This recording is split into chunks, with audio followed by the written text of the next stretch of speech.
네, 환영하고 축복합니다. 네, 제가 이게 목이 쉬고 보니까 저는 진짜 목이 안 쉬거든요.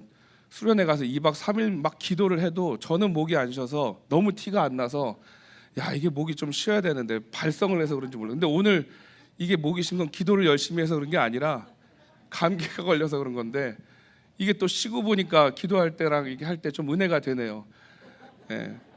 그래서 이 사순절 기간에 오늘 특별히 이제 제 수요일을 시작으로 이제 사순절이 시작되는데 이게 저도 이렇게 열심으로 기도하고 찬양하고 해서 이렇게 목이 쉬라는 사인으로 알고 열심으로 해야 할 테니 여러분들도 이 사순절 기간 동안 또 세번 부흥성회도 있고 또 우리에게 맡겨진 뭐 특별 새벽 기도가 있을 수도 있는데 하여튼 부흥의 날까지 열심히 함께 달려나가서 하나님의 귀한 은혜가 저와 여러분들에게 있기를 간절히 바라고 기도합니다. 우리가 모든 교회는 이제 오늘부터 부활주일을 기점으로 이제 앞두고 사순절을 시작하게 되는데 이 40이 주는 특별한 의미는 뭐 예수님이 광야에서 시험 받기 전에 40일간 금식하시고 또 광야에서 준비하신 기간이 될 수도 있고 또 이스라엘 백성들이 가나안 땅에 입성하기 전에 이 광야에서 40년 동안의 거친 광야 생활을 했던 시기이기도 합니다.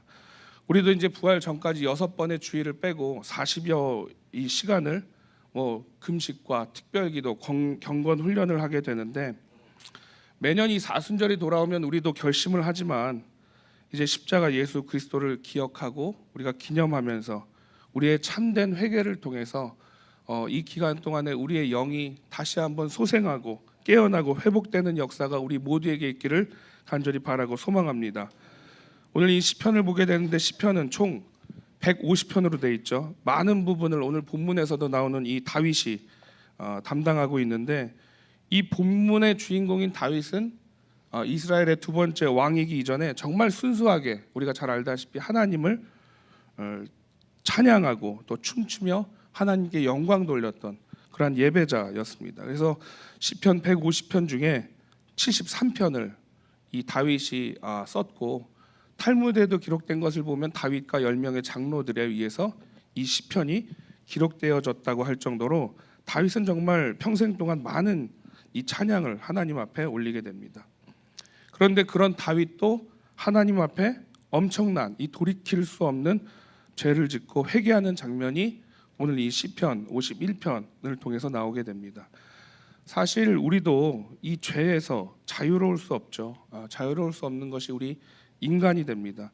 그래서 기독교 역사 속에서 1500년을 거슬러 가면 7가지의 대죄를 말하고 있죠. 그래서 본래는 뭐 4세기, 뭐 3세기, 4세기 동방수도원에서 내려졌던 이 7가지 죄가 6세기의 교황 그레고리 우스 황제로 인해서 로마 카톨릭에 이제 공표되게 되고 지금의 교회까지 내려오게 되는데 각각의 교만, 시기, 분노, 나태, 탐욕, 탐십, 정욕까지. 그러니까 이 7가지 죄에서 우리 인간은 자유로울 수 없음을 그죠? 기독교 문화를 통해서도 우리가 잘 알게 됩니다.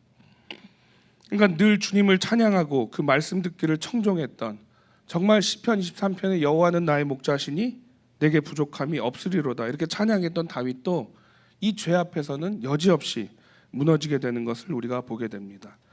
그래서 오늘 시편 51편을 보게 될 텐데 특별히 이제 3절을 먼저 한번 다시 보시면 51편 3절을 함께 읽겠습니다. 무릇 나는 내 죄가를 아오니 내 죄가 항상 내 앞에 있나이다. 아멘. 죄를 짓고 싶어 하시는 분은 아무도 없잖아요. 그죠? 다만 우리가 우리 인생 가운데 좀 이 죄에 대해서 조심한다고 최선을 다한다고 하지만 나도 모르는 사이에 엉뚱한 일에 휘말려서 자칫 한눈판 사이 죄를 짓게 되고 그것 또한 만회해 보려다가 더 큰 죄를 짓곤 합니다. 그래서 잘못인 줄 알지만 이게 욕심인 줄 알면서도 짓는 것이 바로 죄의 무서움입니다. 그래서 아마 다윗은 5절도 함께 보시면 5절을 함께 읽겠습니다. 내가 죄악 중에서 출생하였으며 어머니가 죄 중에서 나를 잉태하였나이다. 오죽하면 날 때부터 어머니의 뱃속부터 뼛속까지 우리는 죄인일 수밖에 없다는 고백을 하게 됩니다. 마치 바울이 나는 죄인 중에 죄인이요 괴수 중에 괴수라는 표현과도 같습니다. 근데 이 죄가 더욱더 무서운 것은 이게 우리 스스로도 해결이 안 된다는 거예요. 우리가 지은 죄, 우리가 스스로 지은 나의 죄에 대해서도 이 죄값을 씻어낼 수 없고 벗어날 수 없다는 데 있습니다. 그래서 다윗도 이 사실을 알고 자신의 죄에 대해서 괴로워하면서도 어찌할 수 없음을 알고 하나님께 도움을 청하게 되죠. 그러면서 이제 51장의 1절을 시작하게 됩니다. 51편 1절도 한번 함께 읽겠습니다. 하나님이여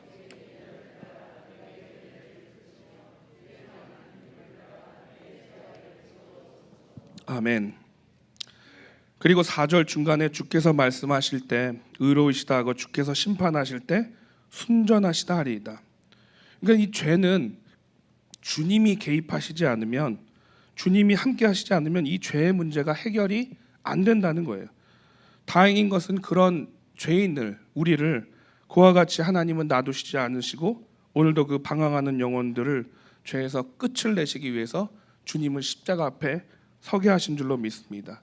그래서 우리에게는 이전의 실수를 만회할 언제나 새로운 기회가 우리에게 주어졌고 또 주님께로 다시 돌아갈 수 있는 그 길을 열어주시는 줄로 믿습니다. 그리고 그 길 끝에는 주님이 늘 우리를 기다리고 계시는 줄로 믿습니다. 그래서 우리에게 필요한 것은 회개인 줄로 믿습니다. 회개는 이 구약 성서에 보면은 2번 나오고 신약 성서에는 또 2가지 단어로 나오게 되는데, 구약 성서의 용어로는 저를 한번 따라해 주시겠어요? 나함, 슈브. 그래서 나함, 슈브 각각 뉘우치다, 돌이키다, 돌아서다 이런 뜻이 있어요. 신약 성서에도 2가지가 있는데 이건 좀 어려워서 제가 혼자 할게요. 메타노에랑 에피스트로페가 있는데 이거는 마음의 행동과 어떤 실제적인 행동의 변화를 일으키는데 똑같아요. 뜻은 마음을 바꾸고 회개하고 돌아서다. 그러니까 이 죄라는 것, 회개라는 것은 주님께로 돌아가야만, 주님께 뉘우치고 돌아서야만 이 모든 것들이 해결되는 줄로 믿습니다. 그러니까 다윗도 죄를 지어 보니까 이 죄에서 자기가 자유로울 수 없음을 알게 되고 이 죄를 자기가 어떻게 해결할 수가 없는 거예요. 그러니까 하나님 앞에 매달려서 낱낱이 죄를 고하게 되고 하나님 앞에 다시 한 발짝 나아가면서 이 죄에 대해서 참여하게 됩니다. 그래서 저를 한번 따라해 주시면, 생명에 이르는 회개는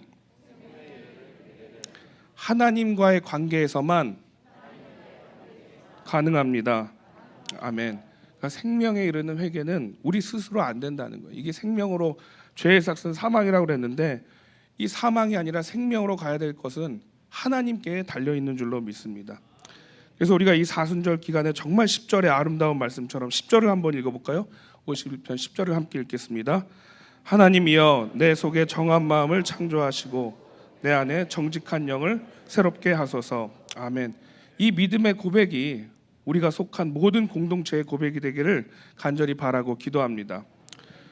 우리에게는 누구에게나 정말 말 못할 죄들이 있죠. 우리 인생의 죄, 정말 나조차도 죄인 줄 모르고 지었던, 범했던 죄들, 그리고 정말 이거는 내가 죽을 때까지 가지고 가야지 하는, 정말 내 내면에 깊숙이 숨겨놔서 꺼내고 싶지도 않은, 언급하고 싶지도 않은 죄들, 그러한 죄들이 누구에게도 있을 줄 압니다. 오늘 사실 이 다윗도 어떤 죄인지 여러분들 잘 아시죠? 우리아를 범하게 되는 죄인데 처음 자신도 그냥 자신의 왕궁을 이렇게 걷고 있었죠. 근데 이렇게 아래를 쳐다보니까 목욕하는 아름다운 여인을 보게 되고 그 여인이 누군지 수소문해서 데려오게 되죠. 그게 이제 우리아의 이제 아내였던 밧세바였던 거죠. 그래서 그 여인을 데리고 와서 정을 통하게 됩니다.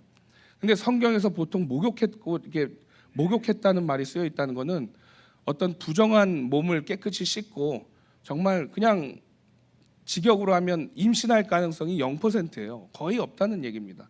근데 정을 통했는데 이 밧세바가 어떻게 돼요?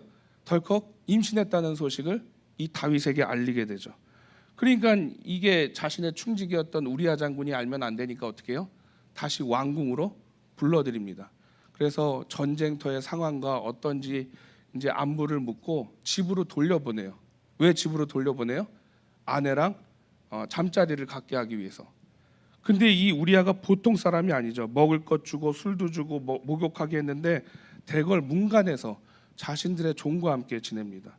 그래서 다시 한번 불러들여서 집에 좀 들어가고 또 아내도 잘 해줘라고 이제 이야기를 하는데 이 충직한 장군이었던 우리아가 뭐라 그러냐면 임금이시여 언약궤와 이스라엘과 유다가 모두 장막을 치고 있는데 요압 장군과 임금님의 모든 병사들이 벌판에서 진을 치고 있는데 제가 어떻게 들어가서 혼자만 편하게 지냅니까?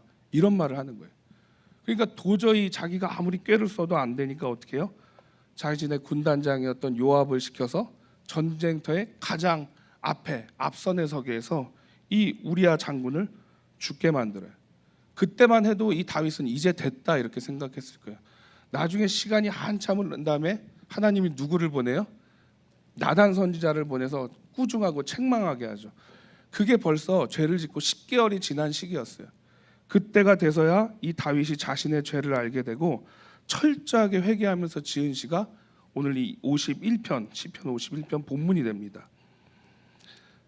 바로 그저께 이제 여러분들이 이제 신문에 났는데 지금 뭐 뉴스를 보신 분은 알겠지만 지금 미국 켄터키 주에는 에즈버리 대학에는 아주 대단한 대부흥 각성 운동이 일어나고 있습니다. 담임 목사님께서도 이 페이스북에 올리셨는데 2월 8일자 그러니까 그냥 대학교 한 채플이었어요. 에즈베리 대학의 한 채플에서 그냥 어느 때와 마찬가지로 대학교 예배를 드리고 있었죠. 근데 그 예배가 지금까지도 아마 모르겠어요. 끝나지 않은 걸로 알고 있는데 기도와 찬양이 24시간 동안 계속되고 이것이 미 전역의 부흥운동으로 확산이 됩니다. 근데 이 시작이 뭐냐면 예배가 끝난 다음에 몇몇 학생들이 모여서 계속 기도하고 찬양하고 있는 거예요. 그리고 자신의 죄를 회개하고 큰 소리로 하나님 앞에 울부짖고 기도하기 시작하는데 또 저녁이 되니까 기도가 안 끝나니까 목사님, 채플 담당 목사님이 오셔서 말씀을 전하시고 또 예배하고 찬양하고 그게 며칠째 지금 계속되고 있는 거예요. 8일이니까 지금 거의 보름 가까이 됐죠. 그러니까 이 소식을 듣고 전국적에서 이 에즈베리 대학에 있었던 재학생들, 인근 마을의 주민들, 하여튼 외부의 지역에 있는 사람들까지 와서 이 부흥 운동에 함께 참여하고 있습니다. 이게 미국 전역으로 확산돼서 다른 대학에도 이 일이 벌어지고 있다고요.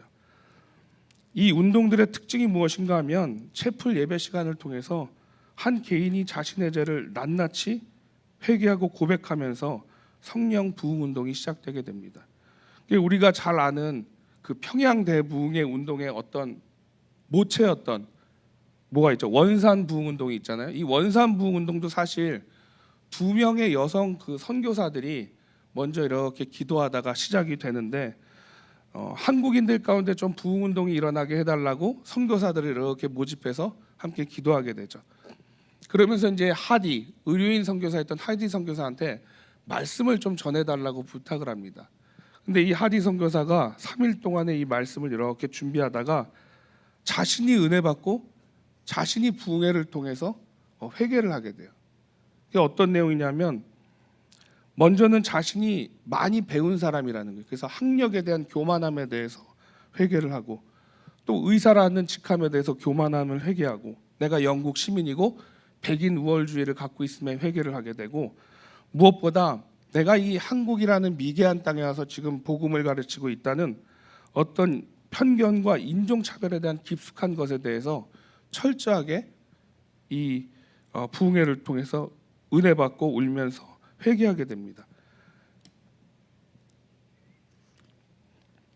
그러니까 정말 공개적으로 자신의 죄를 통회하면서 사실 이 하디 선교사에게는 굉장히 어떻게 보면 굴욕적이고 고통스러운 경험이었죠. 자신의 어떤 이 죄를 다 그 선교사들과 한국인들에게 까발려서 이야기한다는 것이.